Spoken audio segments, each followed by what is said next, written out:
Hello students, hope you all are fine. आज हम लोग शुरू करेंगे नेक्स्ट टॉपिक से। बच्चों, हमारा नेक्स्ट टॉपिक है एसी जनरेटर।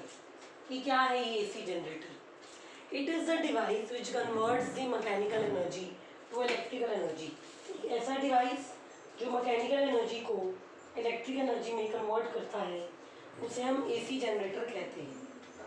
किस प्रिंसिपल पर जो हमारा एसी जनरेटर है वो बेस्ड है? When a coil is rotated in the uniform magnetic field, जब एक coil को uniform magnetic field में rotate किया जाता है, when a coil is rotated in the uniform magnetic field, then the induced EMF will be produced in the coil. तो उस situation में coil में एक induced EMF की जो production है वो होती है. When a coil is rotated in the uniform magnetic field, then the induced EMF will be produced in the coil. अब यहाँ पर हम इस कॉइल के बारे में जो मैंने आपके लिए फिगर बनाई है इसके हम बात करते हैं कि इसकी क्या क्या कंस्ट्रक्शन है या इसको बनाने के लिए किन किन पार्ट्स का हमने यूज़ किया है। पहली चीज़ है भाई copper coil. It is made up of copper wire having large number of turns. जो हमारी कॉपर कॉइल है उसे कॉपर वायर का यूज़ करके बनाया गया है जिसमें बहुत सारी आपकी टर्न्स हैं। एक जो हमारी कॉपर कॉइल है उसको हमने कॉपर वायर का यूज़ करके बनाया है जिसमें बहुत सारी जो टर्न्स हैं वो रहती हैं। दूसरा है भी हमारा मैग्नेटिक पोल्स। दीज आर या there are two poles, north pole and south pole of strong electromagnet. बच्चों, जो यहाँ पर ये एन और एस है, ये जैसे कि आप सब जानते भी हैं कि ये हमारा नॉर्थ पोल और साउथ पोल है किसी एक स्ट्रॉन्ग इलेक्ट्रोमैग्नेट का। हमने एक स्ट्रॉन्ग इलेक्ट्रोमैग्नेट का नॉर्थ और साउथ पोल जो है इसमें यूज किया है। We have used the north pole and south pole of the strong electromagnet. इसकी कंस्ट्रक्शन के बारे में और थोड़ी बात करते हैं। अब यहाँ पर जो हमारा बच्चों थर्ड पॉइंट है कंस्ट्रक्शन का वो है स्लिप रिंग। कि क्या है ये स्लिप रिंग्स? ये जो दो आपको यहाँ पर रिंग्स नज़र आ रही हैं, ये रिंग और एक ये रिंग R1 है और ये रिंग R2 है। इन्हें स्लिप रिंग्स कहा जाता है। बेसिकली ये जो दो रिंग्स है R1 एंड R2 ये मेटेलिक रिंग्स होती हैं which are connected at the two ends of copper coil, जिन्हें कॉपर कॉइल्स के दो एंड्स पर कनेक्ट किया जाता है। Slip rings are the two metallic rings which are connected at the two ends of the copper coil. इन्हें copper coil के दो एंड्स पर कनेक्ट किया जाता है। यह जो इनका कनेक्शन है वो कॉपर कॉइल के बच्चों दो एंड से होता है। ठीक है बच्चों, आगे देखते हैं ब्रशेस क्या है। देयर आर टू ब्रशेस, दो ब्रशेस हैं हमारे पास। There are two brushes B1 and B2 which remain in contact with the rings. आ रहा है, कंफ्यूज मत होना। दो ब्रशेस हैं B1 एंड B2 जो रिंग्स के साथ जुड़े हुए हैं या कांटेक्ट में हैं, which are in contact with the rings. तो ये तो छोटे इजी पॉइंट्स रहे हमारे कंस्ट्रक्शन को लेकर के। अब मेन है हमारी वर्किंग। उस वर्किंग पर आते हैं हम लोग। क्या कहता है भाई वो कि हमने इस कॉइल को, इस ABCD कॉइल को रोटेशन दी। कुछ इस तरीके से हमने रोटेशन दी है बच्चों कि AB हमारा इनवर्ड हो गया और CD हमारा आउटवर्ड हो गया। ऐसे घूम रही है वो। AB moves inward and CD moves outward. आपने कुछ इस तरीके से अपनी कॉइल को घुमाया कि AB इनवर्ड हो गया और CD हमारा आउटवर्ड हो गया। AB moves inward and CD moves outward. अब फ्लेमिंग राइट हैंड रूल पढ़े? क्लास 10th में आता है Fleming right hand rule. Class 10th में एक रूल आता है बड़ा important, Fleming right hand rule. क्या कहता है वो? फ्लेमिंग राइट हैंड रूल कहता है कि जब हमारा, हमने कहा कि AB जो है वो अंदर की तरफ मूव हुई है। इधर देखिए, यहाँ से देखिए, AB जो मोशन ऑफ कंडक्टर है वो अंदर की तरफ है। ये थंब देता है मोशन ऑफ कंडक्टर, ये देती है मैग्नेटिक फील्ड और ये क्या देता है? करंट। मैग्नेटिक फील्ड किधर जा रही है? नॉर्थ टू साउथ, इधर जा रही है। डायरेक्शन क्या है बच्चों? हमारी इनवर्ड है। तो करंट कहाँ है? ऊपर की तरफ है, तभी तो AB में मैंने ऊपर की तरफ करंट बनाया है। ये मैंने आपको करके भी समझा दी है। ठीक है। अब CD में क्या होने वाला है? CD में जो है, जो हमारी CD आर्म है वो बाहर की तरफ आई है। जो हमारी बच्चों CD आर्म है वो बाहर की तरफ आ रही है, आउटवर्ड है। मैग्नेटिक फील्ड उधर है तो करंट किधर होगा, इधर होगा, नीचे की तरफ, ये रहा करंट। तो इससे इससे और इससे बच्चों हमारी करंट की डायरेक्शन दी जाती है। Again by using the very simple Fleming right hand rule. ठीक है, शुरू शुरू में लगेगा भी हमें अप्लाई नहीं करना आ रहा, पर करोगे, एक बार करोगे, दो बार करोगे, तीन बार करोगे, आ जाएगा। तो हमें ये मिलता है कि when rotation is given to the coil, जब हम लोग कॉइल को रोटेशन देते हैं तो क्या होता है कि ए बी इनवर्ट्स हो जाती है और सी डी आउटवर्ड्स हो जाती है। और ए बी जब इनवर्ट्स होती है तो जो करंट है ए बी में बच्चों वो ए टू बी फ्लो करता है और सी डी में current C to D flow करता है। अब ये बच्चों ये कॉइल आपकी घूम रही है, हाँ जी, आपकी जो कॉइल है बच्चों वो घूम रही है, आपकी कॉइल रोटेशन में है, रोटेट कर रही है। तो आधी रोटेशन के बाद क्या होगा, रिवर्स हो जाएगा, ए बी आउटवर्ड आ जाएगी, जो पहले इनवर्ट थी वो आउटवर्ड आ गई, सी डी इनवर्ट्स आ जाएगी और करंट की डायरेक्शन बच्चों रिवर्स हो जाएगी। ठीक है, पहले केस में हमारे पास क्या था कि ए बी इनवर्ट गई और सी डी बाहर आई, तो ए बी में current A to B flow किया और सी डी में current C to D flow किया। ठीक है बच्चों, आधी रोटेशन के बाद after half rotation A B बच्चों आउटवर्ड आ गई और सी डी बच्चों अंदर चली गई, सी डी मूव्स इनवर्ड और उसी की वजह से हमारा बच्चों करंट की डायरेक्शन रिवर्स हो गई। ठीक है, तो आई होप कि आपको इसकी सिंपल सी वर्किंग क्लियर हो गई होगी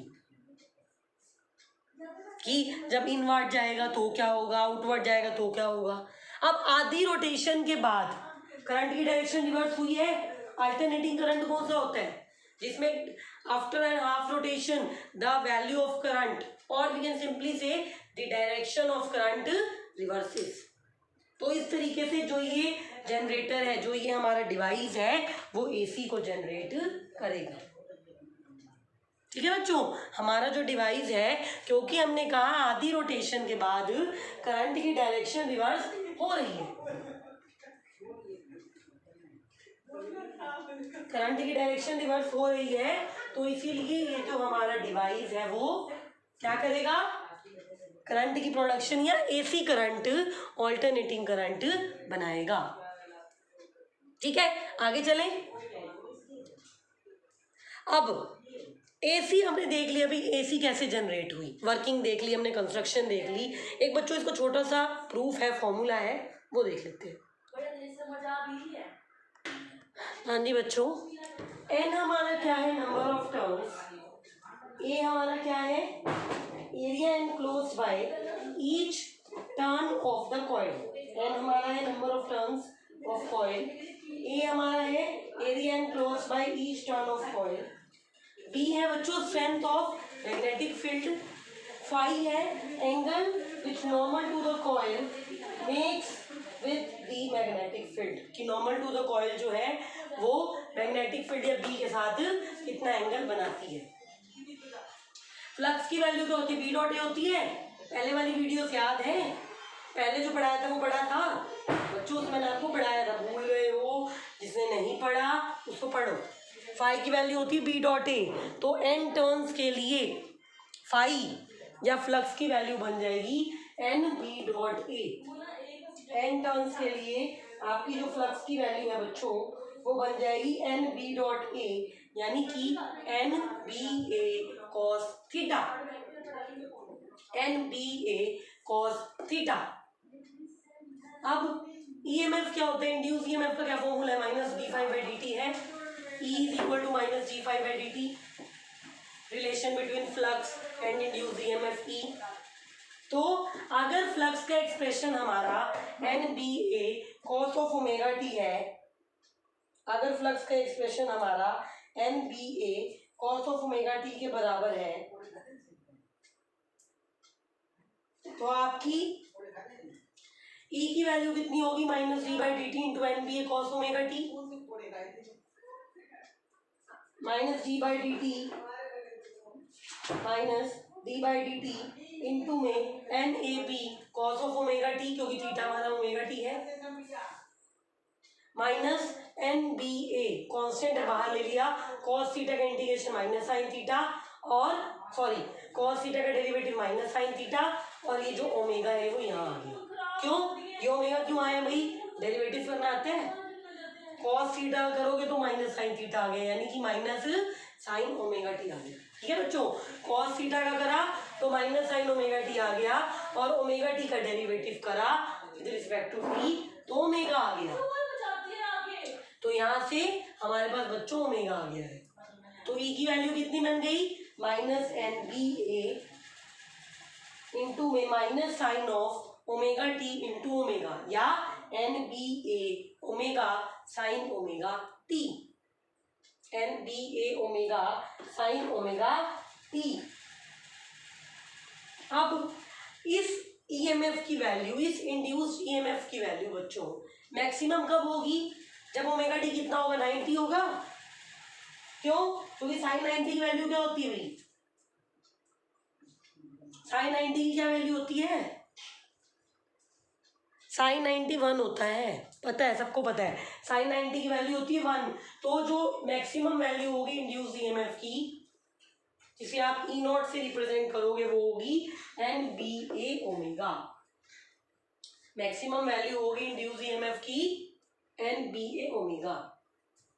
ठीक है, तो करंट की वैल्यू अगर हम निकालें, अब अगर ई हमारा N B A omega sine omega t है, और यहाँ पे एन बी ए ओमेगा हमारा ई नॉट है, ई क्या बन जाएगा, E not sine omega t नहीं बन जाएगा, ई है बच्चों आपका N B A omega into sine omega t, N B omega आपने ई नॉट का है, ई नॉट है, ठीक है, तो ये क्या बन जाएगा, E not sine omega T बन जाएगा। करंट की वैल्यू क्या है, ई बाय आर, यानी E not sine omega t by R. अब ई नॉट बाय आर को क्या लिख सकते हो, आई नॉट, तो आई की वैल्यू क्या बन गई, I not sine omega T.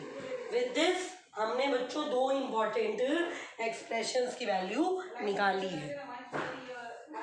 हमने यहाँ पर बच्चों दो इंपॉर्टेंट एक्सप्रेशन की वैल्यूज निकाली है, E is equal to E not sine omega t and I is equal to I not sine omega T.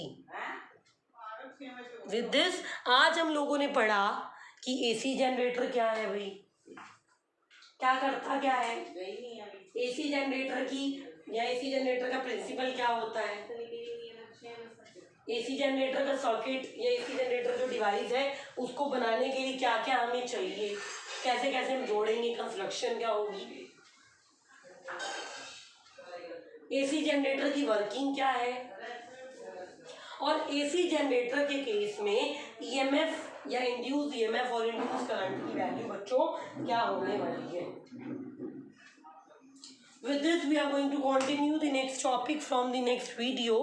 Again जो बच्चे वीडियो के साथ रेगुलर नहीं है हो जाइए, क्योंकि आपका काम भी रह जाता है और बाद में फिर आपको दिक्कत होती है, तो रेगुलर हो जाओ, be regular with the videos, don't waste your time, study hard. Thank you.